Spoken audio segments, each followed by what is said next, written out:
దేవుని యొక్క మహాకృపను బట్టి ప్రభువు మనలను ఈ మోషే ధ్యాన గుడారములో 3వ దినములోనికి ప్రభువు మనలను ప్రవేశపరిచిన వారై ఉన్నారు. ఆయనకే నిండు మహిమ ఘనత ప్రభావములో యుగ యుగములో ఆయనకు మెండుగా కలుగును గాక. ఆమేన్. ఇలా వచ్చాను మీ ఎదరికి వచ్చేస్తే ఇక్కడ.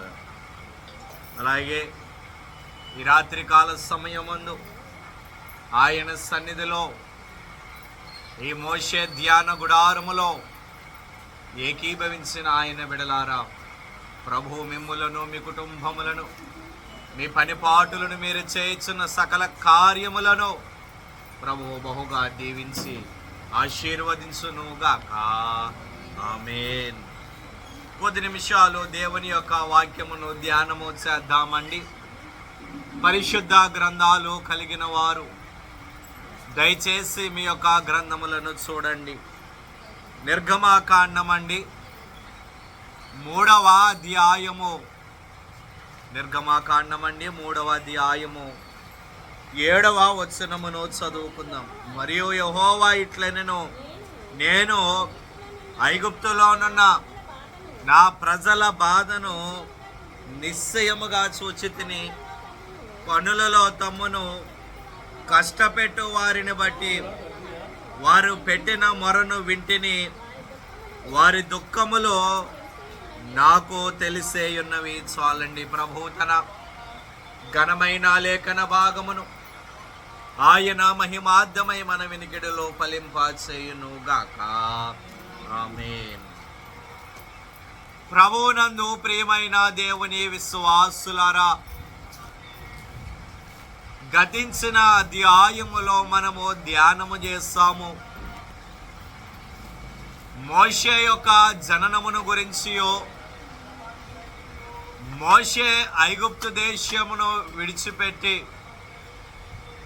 మిద్యాను దేశములోనికి పారిపోవుటయో, అక్కడ మిద్యాను దేశములో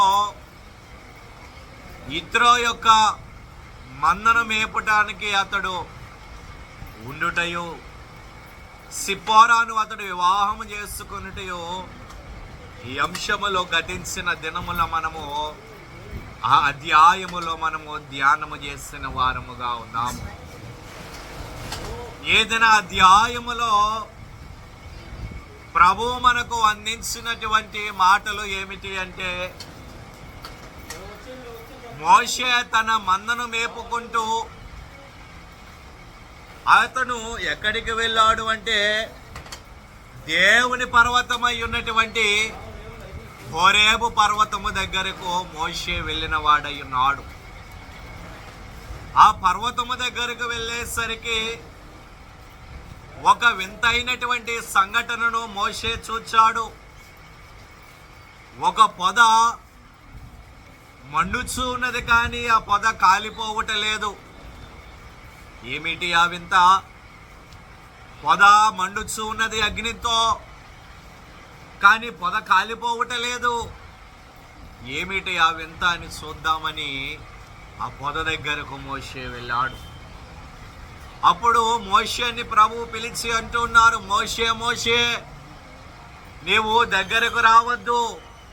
నీవు నిలిచి ఉన్నటువంటి స్థలము పరిశుద్ధమైనటువంటి ప్రదేశము అని ఆయన అంటున్నారు. మొట్టమొదటిసారిగా దేవుని యొక్క వాక్కు మోషేకు ప్రత్యక్షమైనది. మోషేతో ప్రభువు మాట్లాడి ఇశ్రాయేలు ప్రజల గురించి ప్రభువు మోషేతో మాట్లాడుతూ ఉన్నారు. మోషే, ఇశ్రాయేలు ప్రజలు పెట్టిన మొర నా సన్నిధికి చేరినది. వారి యొక్క నిట్టూర్పులు, వారి మొరను నేను విన్నాను. వారి యొక్క బాధను నేను చూచాను. కనుక నీవు ఐగుప్తు దేశమునకు నీవు వెళ్ళాలి. వెళ్ళి నాయకుడిగా ఉండి వారిని ఆ ఐగుప్తు దేశములో నుండి నీవు వెలుపలకు నీవు వారిని తీసుకుని రావాలి అని అంటే, అప్పుడు మోషే అంటాడు, అయ్యా నేను ఏ పాటి వాడనయ్యా? వారిని వెలుపలకు తీసుకుని రావటానికి నేను ఏ పాటి వాడను? వారు నీవు ఎవరు అని అడిగితే నేనేమి చెప్పాలంటే అప్పుడు ప్రభు అన్నారు, నేను ఉన్నవాడును అనువాడును అని చెప్పు అని ఆయన అన్నారు. ఈ విషయములన్నీ ఈ అధ్యాయములో ప్రభువు మోషేతో మాట్లాడారు. మోషేతో మరి ఒక మాట అన్నారు, నీవు ఫరో దగ్గరికి వెళ్ళి కొన్ని సూచక క్రియలు చేయాలి, అయినను అతడు మిమ్మల్ని పోనీయడు. కొన్ని సూచక క్రియలు నేను ఆ దేశంలో చేసిన తరువాత అతడు మిమ్మల్ని బొత్తిగా వెళ్ళగొచ్చును.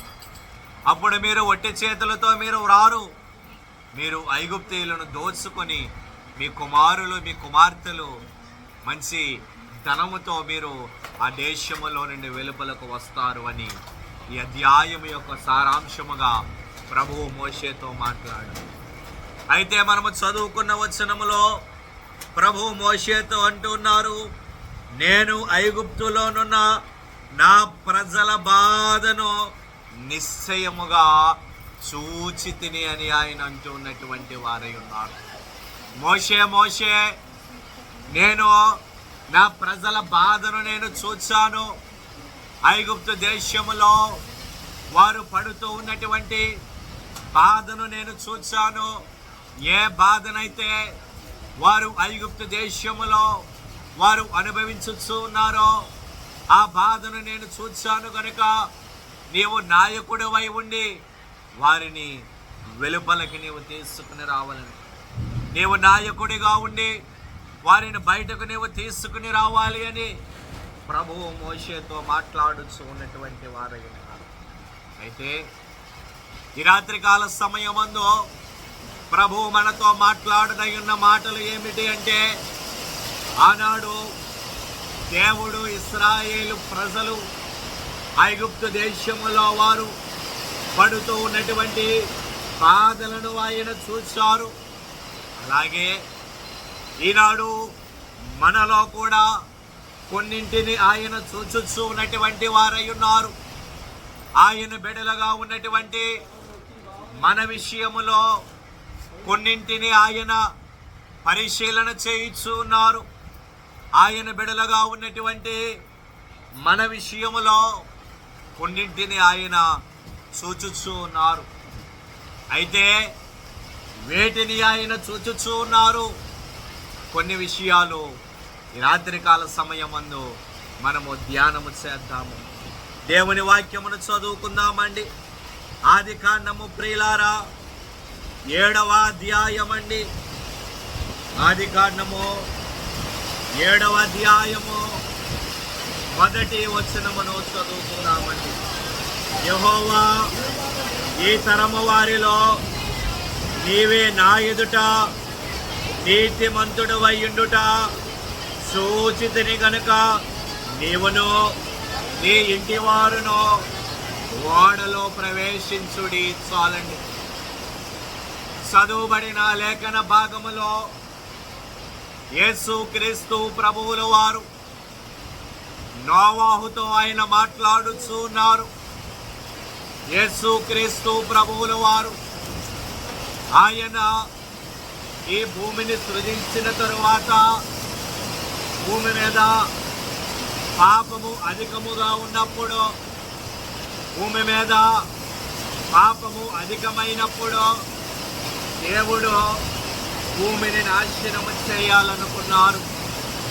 అయితే ఆయన భూమిని నాశనము చేయాలనుకున్నప్పుడు ఎవరు ఆయనకు ఈ భూమిని ఆయన నాశనము చేయకుండా ఉండడానికి ఎవరైనా ఉన్నారేమో ఆయన చూస్తే ఆయనకు నోవాహు కనిపించాడు. నోవాహుతో ప్రభు అన్నారు, నోవాహా, నీవు వెళ్ళి ఒక ఓడను సిద్ధము చేయము. నీవు ఆ ప్రజలను ఓడలోనికి నీవు తీసుకుని వెళ్ళడానికి నీవు సువార్తను ప్రకటించు అన్నారు ఆయన. నోవాహు ప్రభువు చెప్పినట్లుగా ఓడను సిద్ధము చేశాడు. అయితే ప్రభువు నోవాహును చూసి అంటున్నారు, ఈ తరము వారిలో నీవే నా ఎదుట నీతిమంతుడు అయ్యుండుట చూచితిని అని ఆయన అంటున్నారు. కనుక నేనంటాను, మొదటిగా ఆయన మనలో ఆయన వేటిని ఆయన చూస్తూ ఉన్నారు అంటే మన యొక్క నీతిని ఆయన చూచుచూ ఉన్నటువంటి వారై ఉన్నారు.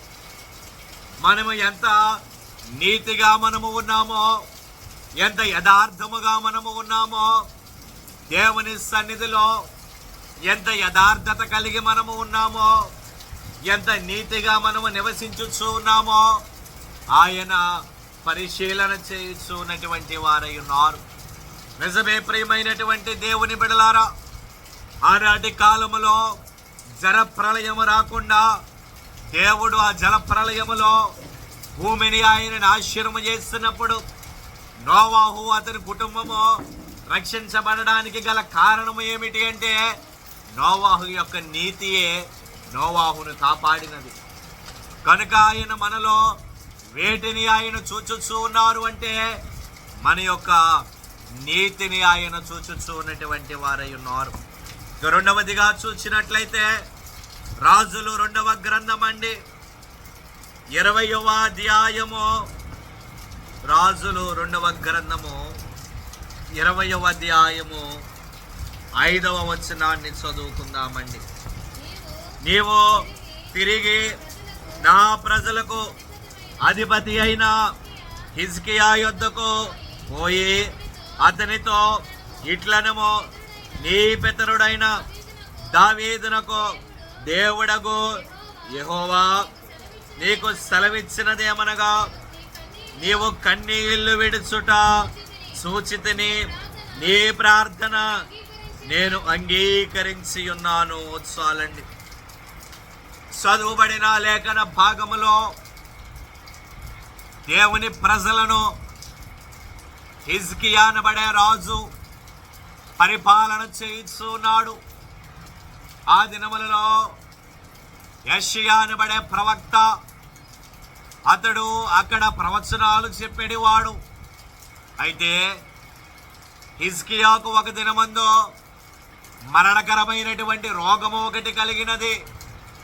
అప్పుడు యెషయా హిజ్కియా దగ్గరికి వచ్చి అన్నాడు, హిజ్కియా, నీవు మరణమగుచున్నావు గనుక నీ ఇల్లు చక్కబెట్టుకో, కొన్ని దినాలలో నీవు చనిపోబోతూ ఉన్నావయ్యా, కనుక నీ ఇల్లు చక్కబెట్టుకోమని యెషయా వచ్చి హిజ్కియాతో చెప్పి వెళ్ళిపోయాడు. అప్పుడు హిజ్కియా చేసినటువంటి పని ఏమిటి అంటే హిజ్కియా వెంటనే గోడ తట్టు తిరిగి కన్నీళ్లు విడుచుచు అతడు దేవునికి ప్రార్థన చేస్తాడు. హిజ్కియా అన్నాడు దేవునితో, అయ్యా, నీ సన్నిధిలో నేను ఎంత యథార్థముగా నేను అనుసరించానో, నీ సన్నిధిని నేను ఎట్లు నడుచుకుంటునో నీకు తెలుసును కదయ్యా అని కన్నీరు విడుచుచు దేవునికి ప్రార్థన చేస్తాడు. అప్పుడు మరలా యెషయాతో ప్రభు మాట్లాడుచు ఉన్నటువంటి మాటలు మనము అక్కడ చదువుకున్నాము. నీవు తిరిగిపోయి అతనితో ఇట్లనము, దేవుడి నీకు సెలవిచ్చినదేమనగా, నీవు కన్నీళ్లు విడుచుట సూచితిని అని ఆయన అంటున్నాడు. నీ ప్రార్థన నేను అంగీకరించి ఉన్నాను, నీకు అధిక ఆయుష్ను నేను ఇచ్చుచూ ఉన్నాను అనబడే మాటను దేవుని మాటగా చెప్పమని యెషయా ద్వారా హిజ్కియాకు మరలా వర్తమానము పంపించాను. కనుక నేనంటాను, రెండవదిగా మనలో ఆయన వేటిని ఆయన చూచుచున్నారు అంటే మన యొక్క కన్నీటిని ఆయన చూచుచూ ఉన్నటువంటి వారై ఉన్నారు. అదే ఆయన అంటూ ఉన్నారు హిజ్కియాతో, హిజ్కియా, నీవు కన్నీళ్లు విడుచుట నేను చూచానయ్యా, నీవు కన్నీరు ఎలాగూ విడిచావో నేను చూచాను, కనుక నీ ప్రార్థన నేను అంగీకరించి ఉన్నాను. కనుక ఈనాడు అనేక మంది అనుకుంటూ ఉండవచ్చు, నేను దేవుని సన్నిధిలో కన్నీళ్లు విడిచి మొరపెట్టుకుంటూ ఉన్నాను, కానీ నా ప్రార్థన దేవుడు ఆలకించడం లేదు అని అనేక మంది అనుకోవచ్చును. లేదు ప్రియమైనటువంటి వారు, మీరు కాచే ప్రతి కన్నీరు బొట్టు కూడా దేవుని పాద సన్నిధికి చేరుతూ ఉన్నది. అందుకే జనకులు దేవరాజయ్య గారు అన్నారు, కన్నీళ్లతో కఠిన మనస్సును కరిగించుకోగలరు అన్నారు. కనుక మనం దేవుని సన్నిధిలో ప్రార్థన చేసేటప్పుడు కన్నీళ్ళ ప్రార్థనకు అధికమైనటువంటి ప్రాధాన్యత ఉన్నది ప్రియమైనటువంటి. కనుక రెండవదిగా ఆయన వేటిని చూచుచూ ఉన్నారు అంటే మన యొక్క కన్నీటిని ఆయన చూచుచూ ఉన్నారు. మూడవదిగా చూచినట్లయితే యెషయా గ్రంథం అండి 57వ అధ్యాయము, యెషయా గ్రంథము 57వ అధ్యాయము 18వ వచనం అండి. నేను వారి ప్రవర్తనను చూచి తిని వారిని స్వస్థపరచుదును, వారిని నడిపింతును, వారిలో దుఃఖించు వారిని ఓదార్చుదును. చాలండి. చదువుబడిన లేఖన భాగములో యేసుక్రీస్తు ప్రభువుల వారు యెషయా ప్రవక్తతో ఆయన మాట్లాడుచు ఇశ్రాయేలు ప్రజలను గురించి ఆయన మాట్లాడుచు ఆయన అక్కడ అంటూ ఉన్నటువంటి మాట ఏమిటి అంటే, నేను వారి ప్రవర్తనను చూచితిని అని ఆయన అంటున్నారు. కనుక మూడవదిగా మనలో ఆయన వేటిని ఆయన చూచుచూ ఉన్నారు అంటే మన యొక్క ప్రవర్తనను ఆయన చూచుచూ ఉన్నారు.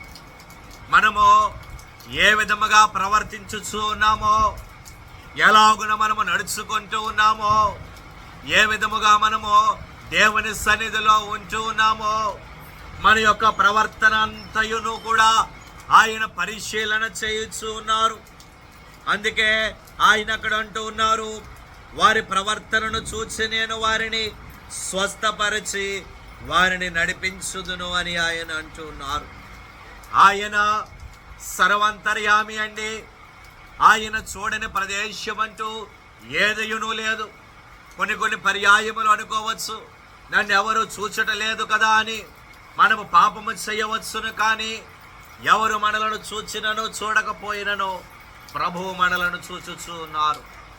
ఆయన మనలను, మన ప్రవర్తనను ఆయన చూచుచూ ఉన్నారు. అందుకే దావీదు భక్తుడు అంటూ ఉన్నారు, నీవు యెహోవా మందిరమునకు వెళ్ళినప్పుడు నీ ప్రవర్తన అంతటి విషయంలో జాగ్రత్తగా చూచుకునము అని ఆయన అంటున్నారు. కనుక మూడవదిగా ఆయన మన ప్రవర్తనను ఆయన చూచుచూ ఉన్నారు. ఇక నాలుగవదిగా మనము చూసినట్లయితే దేవుడు మనలో వేటిని ఆయన చూచుచూ ఉన్నారు అంటే ఇర్మియా గ్రంథం అండి 23వ అధ్యాయము, ఇర్మియా గ్రంథము 23వ అధ్యాయము 13వ వచనాన్ని చదువుకుందామండి. అవివేక క్రియలు చేయగా చూచితని. చాలండి. ఇక నాలుగవదిగా షోమ్రోను ప్రవక్తలను గురించి ప్రభువు మాట్లాడుచు ఆయన అంటూ ఉన్నటువంటి మాట ఏమిటి అంటే, వారి యొక్క అవివేక క్రియలను నేను చూచితిని అని ఆయన అంటూ ఉన్నారు. కనుక నాలుగవదిగా మనలో ఆయన వేటిని ఆయన చూచుచూ ఉన్నారు అంటే మన యొక్క క్రియలను ఆయన చూచుచూ ఉన్నారు. వారి యొక్క అవివేక క్రియలను ఆయన చూసి వారి యొక్క ప్రజలను త్రోవ తప్పించుచూ ఉన్నారు అని ఆయన అంటూ ఉన్నటువంటి వారై ఉన్నారు. కనుక మన యొక్క క్రియలను ఆయన చూచుచూ ఉన్నారు. మనము చేసే క్రియలు, మన యొక్క కార్యములు ఎల్లప్పుడూ కూడా మంచి కార్యములై ఉండాలి. మనము చేయుచూ ఉన్నటువంటి క్రియలో మంచి క్రియలుగా ఉండాలి. కనుక అప్పుడే మనము దేవుని ద్వారా ఆశీర్వాదాన్ని మనము పొందుకోగలము. మన యొక్క క్రియలను బట్టి దేవుడు మనకు ఆశీర్వాదాన్ని ఆయన దయచేస్తారు. ఇక ఐదవదిగా లూకాసు వార్త అండి 5వ అధ్యాయము, లూకాసు వార్త 5వ అధ్యాయము 2వ వచనం అండి. ఆ సరస్సు తీరముననున్న 2 దోణెలను చూచెను. చాలండి. యేసుక్రీస్తు ప్రభువుల వారు సువార్త ప్రారంభించిన దినములలో ఆయన గెన్నెసరెతు అనబడే సరస్సునకు వచ్చినప్పుడు ఆ సరస్సు తీరమున 2 దోణెలను ఆయన చూచారు. ఎవరివి ఆ దోణెలు? పేతురువి. పేతురు రాత్రంతా కష్టపడ్డాడు, ప్రయాసపడ్డాడు, కానీ ఒక్క చేప కూడా పేతురికి దొరకలేదు. ప్రభువు దానిని చూచారు. ప్రభువు పేతురుతో అన్నారు, నాకు ప్రసంగించడానికి నీ దోణె కావాలంట.